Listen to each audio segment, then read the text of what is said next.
ടീഷർട്ടിന്റെ order തന്നാലേ നീ photo തരൂ അല്ലേ? ഓർഡർ തന്നാലേ ഫോട്ടോ തരുമെന്ന് ഞാൻ പറഞ്ഞിട്ടില്ല. ഓർഡർ തന്നൂടേന്ന് അപേക്ഷിച്ചു, അത്രേ ഉള്ളൂ. അല്ല, ഭാവി ഭാര്യയുടെ ഫോട്ടോ കാണാനുള്ള എന്റെ അഭിനിവേശത്തെ നീ ബ്ലാക്ക്മെയിൽ ചെയ്യാൻ ശ്രമിച്ചു. എടുക്കടാ ഫോട്ടോ. അല്ലെങ്കിൽ നിന്റെ പെണ്ണിന്റെ ഫോട്ടോ എനിക്കെന്തിനാ?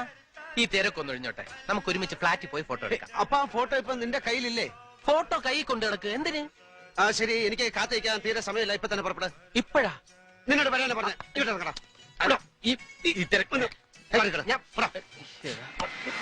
ഫോട്ടോ ഒക്കെ എടുത്തു തരാം, നീ ആദ്യം ഈ കൈയൊന്ന് വിട്. വേണ്ട, വേല കയ്യിലിരിക്കണല്ലേ.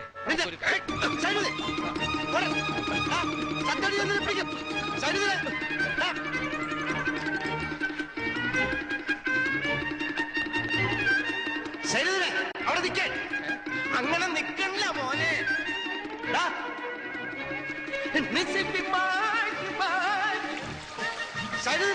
ഇങ്ങോട്ട് ഇറങ്ങി വരാൻ.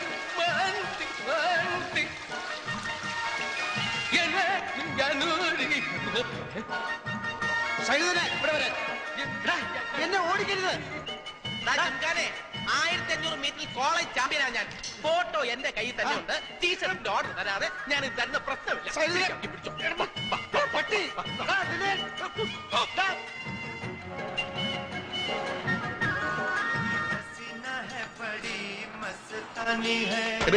സൈനുദ്ദീൻ ഇങ്ങോട്ട് വന്നാ? ഇല്ല, നിങ്ങൾ ഒന്നിച്ചല്ലേ പോയത്? അവനെ ഇപ്പൊ എന്റെ കൈ കിട്ടിയല്ലോ. അവൻ ബാലുവിന്റെ അടുത്ത് കാണുമായിരിക്കും. അവനെ പിടിക്കാതെ വിടില്ലെന്ന് പറഞ്ഞേക്ക്. കുട്ടിയുടെ ഫോട്ടോ ഉഷാറായിട്ടാ. നീ കണ്ട? കണ്ടല്ലോ, നല്ല അസല് കുട്ടി.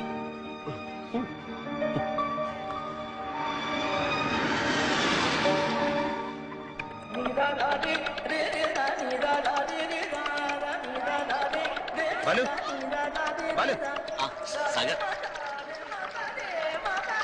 സൈനുദ്ദീൻ ഇങ്ങോട്ട് വന്നോ? കടലില്ലേ? ഇല്ല.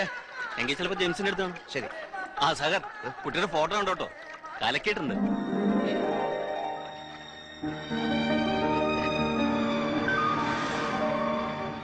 സൈനുദ്ദീൻ വന്നാ? ആ, വന്നിട്ട് പോയി. സൈനിക ഫോട്ടോ കാണിച്ചിട്ടോ, കുട്ടി നന്നായിട്ടുണ്ട്. അവനെ വിദ്യാസാഗർ. നിന്റെ വിദ്യയൊന്നും എന്റെ അടുത്ത് വേണ്ട. എന്നെ പിടിക്കാൻ ഓടുകയാണല്ലേ? നേരെ നോക്കി വണ്ടി ഓടിക്കണം. എന്നെ ഓവർടേക്ക് ചെയ്ത് മുമ്പിൽ കയറാൻ നോക്കണ്ട. എന്റെ പൊടി പോലും നിനക്ക് കിട്ടൂല. ഈ ലോകത്തുള്ള മുഴുവൻ പേരെ നീ ഫോട്ടോ കാണിച്ചു. എന്നോട് എന്തിനാണ് നീ ഇങ്ങനെ ചെയ്യുന്നത്? വെറും 10,000 പീസിന്റെ ഓർഡർ അല്ലേ ഞാൻ ചോദിച്ചുള്ളൂ. ഒരു കാര്യം ചെയ്യും, തൽക്കാലം മോൻ നല്ല കുട്ടിയായിട്ട് ഓഫീസിൽ പോയി ഓർഡർ ഒക്കെ ടൈപ്പ് ചെയ്ത് വൈകുന്നേരം സക്കരയുടെ ഫ്ലാറ്റിലേക്ക് വാ. അയാളുടെ മോന്റെ ബർത്ത്ഡേ പാർട്ടിയല്ലേ ഇന്ന്, നിന്നെ വിളിച്ചിട്ടുണ്ടാവുമല്ലോ. അവിടെ വെച്ച് നമുക്ക് ആഘോഷമായിട്ട് ഫോട്ടോ കാണാം. എന്താ മോനെ സൈനു, ഫോട്ടോ ഇപ്പൊ താടാ. No nothing doing. വൈകുന്നേരം party. Okay? Happy birthday to you. Happy birthday to you. Happy birthday to Chikku. Happy birthday to you. Happy birthday to you. Happy birthday Chikku. Happy birthday to Chikku. കുട്ടിയുടെ photo അസലായിട്ടുണ്ട്. Ladies and gentlemen, എല്ലാരും ഇങ്ങോട്ടൊന്ന് ശ്രദ്ധിക്കൂ. സക്കറിയ ദമ്പതികളുടെ മകൻ ചിക്കുവിന്റെ ജന്മദിനം ആഘോഷിക്കാനാണല്ലോ നമ്മൾ ഇവിടെ ഒത്തുകൂടിയിരിക്കുന്നത്. നമ്മൾ മലയാളികൾ ഇതേപോലുള്ള ആഘോഷങ്ങളിൽ ഒന്നിച്ചു കൂടും, വെടി പറയും, ഭക്ഷണം കഴിക്കും, പിരിഞ്ഞു പോകും. അതോടെ തീർന്നു. നമ്മൾ മലയാളികൾക്ക് ഒത്തൊരുമയില്ല. പരസ്പര സഹകരണം എന്ന വാക്ക് നമ്മുടെ നിഘണ്ടുവിലേ ഇല്ല. അങ്ങോട്ടും ഇങ്ങോട്ടും നമ്മൾ ഒരു സഹായവും ചെയ്യില്ല. ഞാനിത് പറയാൻ കാരണം, വിദ്യാസാഗർ നമ്മുടെയൊക്കെ കൂട്ടുകാരനാണ്. അവൻ കെട്ടാൻ പോകുന്ന പെണ്ണിന്റെ ഫോട്ടോ ദാ എന്റെ കയ്യിലുണ്ട്. വരട്ടെ. അവന്റെ കമ്പനി എനിക്ക് കുറച്ച് ടീഷർട്ടിന്റെ ഓർഡർ തന്നാലേ ഈ ഫോട്ടോ ഞാൻ അവന് കൊടുക്കൂന്ന് പറഞ്ഞിട്ടുണ്ട്. നിങ്ങൾക്കറിയാം, അവൻ എന്നെക്കാൾ ആരോഗ്യമുള്ളവനാണ്. അതുകൊണ്ട് ഈ ജിങ്കാന ഒരു ആക്രമണത്തിന് മുതിരുകയാണെങ്കിൽ നിങ്ങൾ എല്ലാവരും ചേർന്ന് എന്നെ രക്ഷിക്കണമെന്ന് അഭ്യർത്ഥിക്കുകയാണ്. വന്ന് എന്റെ ചുറ്റും നിൽക്കൂ പ്ലീസ്. അവൻ ആക്രമണത്തിന് മുതിർന്നു കഴിഞ്ഞു. എല്ലാവരും എന്നെ രക്ഷിക്കാൻ തയ്യാറെടുത്തോളൂ. നീ ഫോട്ടോ എടുക്ക. ഓർഡർ എടുക്ക്. നീ ഫോട്ടോ എടുക്കടാ. ഓർഡർ എടുക്കാൻ. ഫോട്ടോ ഓർഡർ എടുക്ക്. ഫോട്ടോ തന്നാലേ ഓർഡർ തരൂ, അല്ലെങ്കിൽ നീ ഇനി എന്നെ ബ്ലാക്ക്മെയിൽ ചെയ്യും. ആ കവറിനുള്ളിൽ ഓർഡർ ആണെന്ന് അറിഞ്ഞാലേ ഫോട്ടോ തരൂ. നിനക്ക് എന്നെ വിശ്വാസമില്ലേ? ഇല്ല. വിശ്വാസമില്ല. എടാ, ഒരു സുഹൃത്ത് മറ്റൊരു സുഹൃത്തിനെ വിശ്വസിക്കണം. ഓർഡർ തരാത്ത കൂട്ടുകാരന്മാരെ വിശ്വസിക്കാൻ പാടില്ല.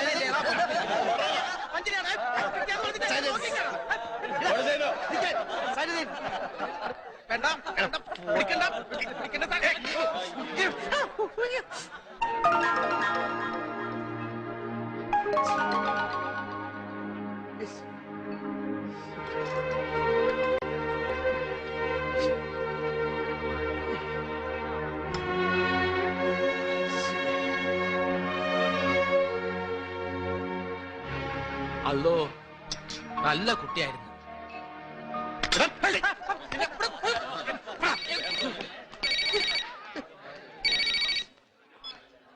ഹലോ. ആ ചേച്ചി ചേച്ചി കറക്റ്റ് സമയത്താ ചേച്ചി വിളിച്ച്. ചേച്ചി കൊടുത്തയച്ച ഫോട്ടോ കിട്ടി, വളരെ നന്നായിട്ടുണ്ട്. അവളിപ്പോ ചിക്കൻ മസാല കിടന്ന് വെന്ത് തിളച്ച് നല്ല പരുവായിട്ടുണ്ട്. അവളിനി കല്യാണം കഴിക്കാൻ കൊള്ളത്തില്ല, കഴിക്കാനേ കൊള്ളാവൂ. അത് ശരി. ഛേ, ഇതിനാണ് ഇത്രയും കഷ്ടപ്പെട്ട് ഫോട്ടോ അങ്ങോട്ട് അയച്ചത്. ആ സൈനുദിന്റെ തലക്കിട്ട് 2 കിഴുക്ക് കൊടുക്ക്. ഇനിയിപ്പോ രണ്ടാമത് അവിടെ ചെന്ന് ഫോട്ടോ എങ്ങനെയാ ചോദിക്കുക? ഹേ വേണ്ട വേണ്ട, ഇനി ഫോട്ടോ അയക്കൊന്നും വേണ്ട. ഈ ദുബായിൽ ഞാൻ ഒഴിച്ച് മറ്റെല്ലാവരും ഫോട്ടോ കണ്ടു. ചേച്ചിയുടെ സെലക്ഷൻ വളരെ നന്നായിട്ടുണ്ടെന്നാണ് പറയുന്നത്. കണ്ടത് മനോഹരം, കാണാത്തത് അതിമനോഹരം എന്നാണല്ലോ. കാണാത്തതുകൊണ്ട് അതിലില്ലാത്ത സങ്കല്പത്തിന്റെ തേരിലേറി എനിക്ക് എത്ര വേണമെങ്കിലും സഞ്ചരിക്കാൻ കഴിയും.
ആകാശത്താമര പോലെ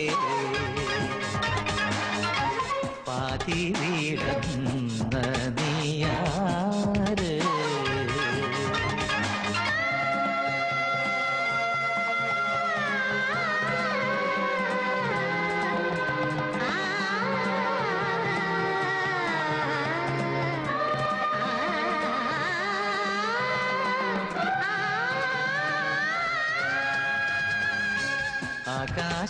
ആകാശത്താമര പോലെ പാതി വിടന്ന നീയാര്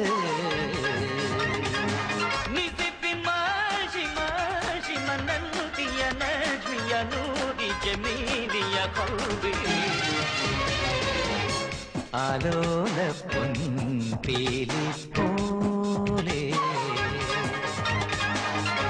പാറിപ്പറന്ന നീയാര്